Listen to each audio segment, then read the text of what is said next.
So for our next presentation, the gold magnet, the presenter, which you already know his name, Jeff Moe there, if any of you have ever purchased a battery charger from John Bedini through Tesla Chargers, or ebook or video from A&P Electronic Media, or have needed any kind of customer service help, or you ordered a Bedini RPX sideband generator, you've probably wound up talking to Jeff in one way or another. And what you're going to see tonight is something some people have heard about, some people kind of know of it, but most people really have never seen this in their life, and a lot of people, amazingly, don't even believe that it exists. And you know, for a electromagnet to be able to pick up something that's not even iron or any kind of you know, ferrous material, and to see something like that pick up you know, a piece of copper or aluminum is kind of, you know, bends your mind a little bit when you start looking at it. Help welcome Jeff Moe.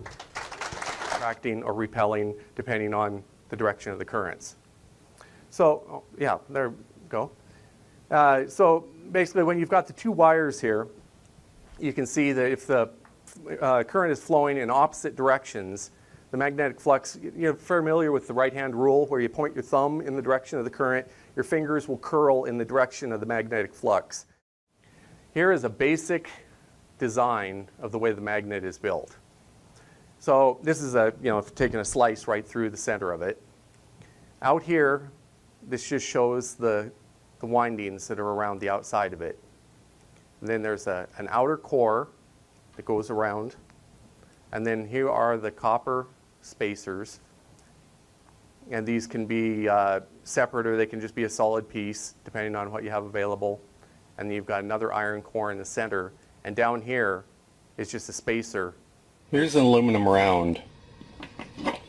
About that thick, about the size of a silver dollar. Well, it's a little bit bigger than a silver dollar. Or a 1 ounce silver round, just so you can see.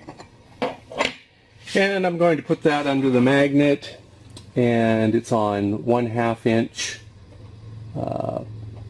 plastic plates there for spacers. I'll stick that under there like that.